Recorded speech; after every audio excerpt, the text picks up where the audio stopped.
Hey guys, welcome back everybody. Great to be back with you on this episode 22 of Marketing of the Minds. A special welcome to all of those who might be joining with us live over the internet right now, as well as those of you who are joining with us after the fact, watching the recording. And special welcome to Nathan Hawks, president and founder of Arcane Marketing. Good to be with you again, once again. How are you? Thank you, Terry. Good. Great to see you as always, and glad to spend some time with you today. Today is our third and final installment of kind of giving an overview and a review of how Funnel Hacking Live 2021 in Orlando, Florida. And as you know, this is the annual conference of ClickFunnels, the marketing software company. And it was a great experience. We spent the last couple of episodes running over just a lot of great insights that we wanted to share with you, you entrepreneurs and business professionals, you professional service providers, that you can apply in your business. And we want really nothing more than to help you really get some strong takeaways that you can apply and utilize in your business. So I know as we kind of get ready to wrap up this final episode in this series, Nate, there was a couple of things that stood out in your mind. And I think one of the core questions that I know a lot of people in professional selling or as a professional service provider, whether you're a dentist or an attorney or a CPA or an engineer or even a medical office, is, you know, when you're working with customers and you want them to buy things from you, sometimes there are natural barriers. Sometimes they're nervous, they're worried, they're scared. Sometimes it's a money thing, it's a timing thing. There's a lot of barriers and obstacles that cause them not to buy, whatever those might be. And so one of the questions is how do you help people, or how do you overcome some of those natural buying barriers and ultimately close more sales? Thoughts on that from the conference? There's a lot of really good thoughts. There's so many pieces that we could talk about that is applicable. And I feel bad that we just have to narrow it down, right, for the purposes of time here. But right at the end of the last episode, I made a mention of one comment I think that was really impactful from Peng Joon. He talks about the fact that you need to articulate the value around what it is that you're sharing. So what is the value of what it is that you're sharing? And then following questions is, how do people know and how do you communicate that? And there's been several examples that we've talked about in past episodes where we've highlighted that people are not often, they're not often really good at outlining and giving good detail. They kind of skip through the stuff that they know. They kind of make some assumptions. They kind of just hit the highlight points. But sometimes that's not really a good idea. And so what needs to happen is that you need to just say everything. You can't assume that anybody would know anything. Now, there are different levels of intelligence or knowledge in your industry, whatever it might be, but you can't ever assume that people just know all of the things. So you need to be able to highlight what that value is. And anyways, that's kind of what stood out to me. And then how do people know? They don't unless you say it or show it. And I'd say that's like in itself a really powerful statement. I agree. What's interesting is value is always in the eyes of the beholder. Unfortunately, what like an attorney or a CPA or a doctor or a dentist, whatever they might think is valuable, the customer or patient, they might value something else. And so really as service providers, if we want to close more sales and kind of overcome some of those natural buying barriers, we've got to ask the questions. We have to ask them what they value, what's important to them, and then cater whatever it is we're ultimately promoting or selling around that, and help them see that if you want this benefit or this cool thing in your life, then get this thing that I'm selling you. In essence, I mean, being a little frank, but value is in the eyes of the beholder. We don't know what it is unless we ask. So on that point, it seems like this was a recurring theme throughout Funnel Hacking Live was, you can make all of the assumptions you want. Maybe you've got something and you're like, oh, this is going to sell really well, or this service is going to knock people over. They're going to love it, right? But how do you know? And so one of the recurring themes is you have to communicate with your community, with your audience.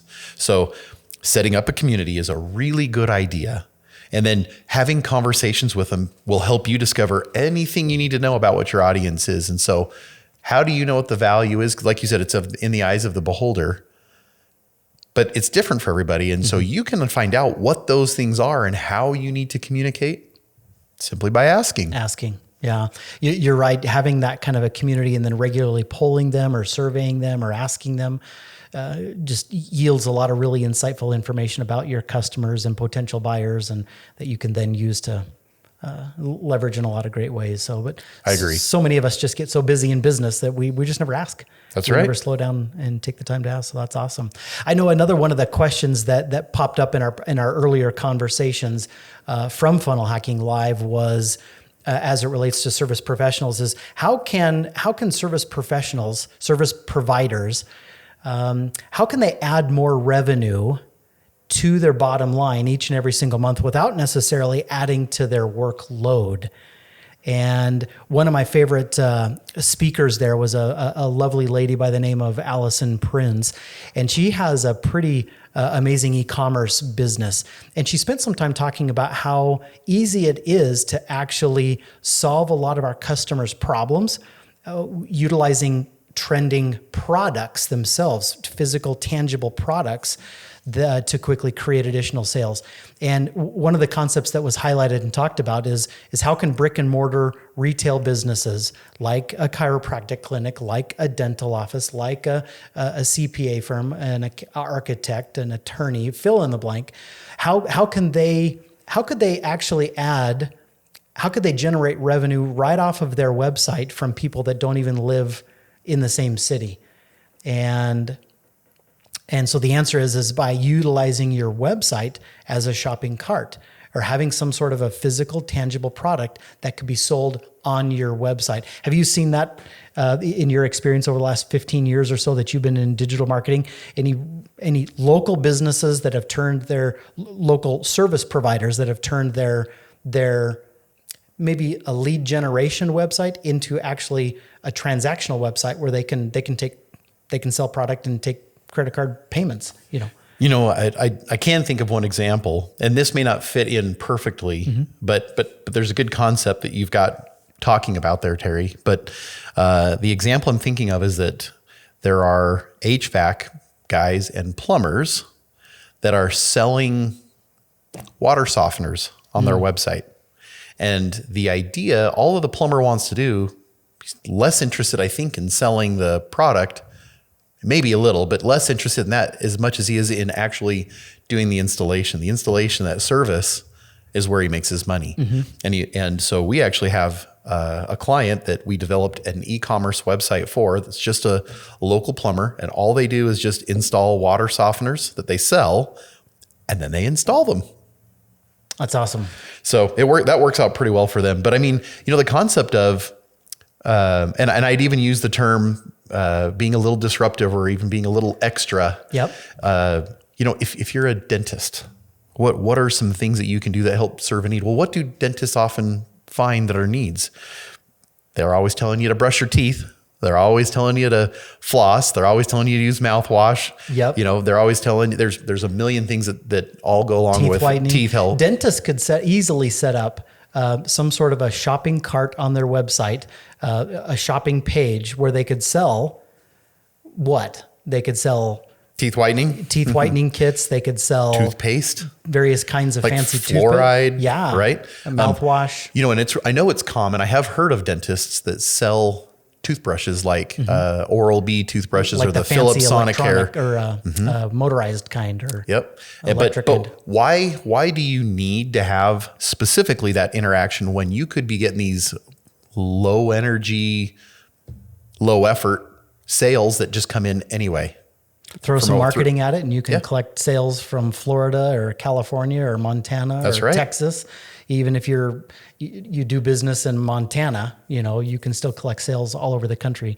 What about a chiropractor? What could a chiropractor sell on their website? Chiropractors. So I only know this from experience. I've got a couple of chiropractor buddies, right? But they sell pillows, like water pillows. Yes. I have seen them sell KT tape, right? So that you can help with injuries. Maybe you've got some tendonitis or something and you want to go play a game, right? They can give you some of that tape.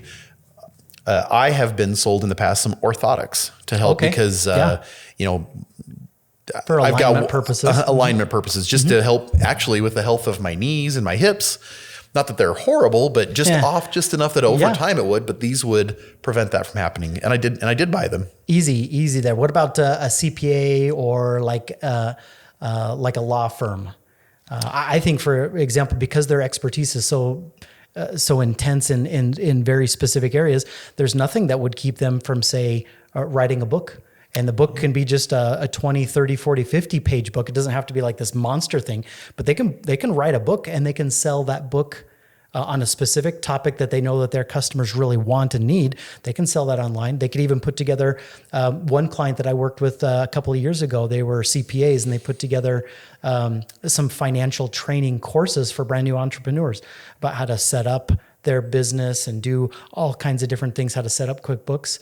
And on QuickBooks Note for like a CPA, they could give QuickBooks tutorial classes and sell those. You know, if you're a lawyer, like you said, we could even do something like, here's the 6 easy steps to setting up and writing or getting a will. A will, yeah. Or something like that, right? No, so I think there's a lot of opportunity for professional service providers in a world of pandemics and crazy health crisis, when sometimes customers can't walk through the door. They can still leverage their websites to transact sales and generate revenue and income without necessarily adding to their workload or their appointment schedule every single day. So that, I know that was another one of the key takeaways and insights. So, well, and I think there's even one other piece.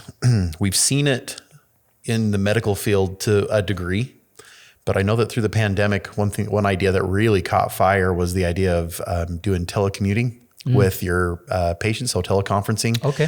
So that they would be able to see you either through an app on your phone or maybe like a Zoom call type of an application. Correct. And they're asking questions and making recommendations and even writing in and calling in scripts and things like that. Yep. So, but why couldn't you do that as an engineer? Or why couldn't you do that as a CPA?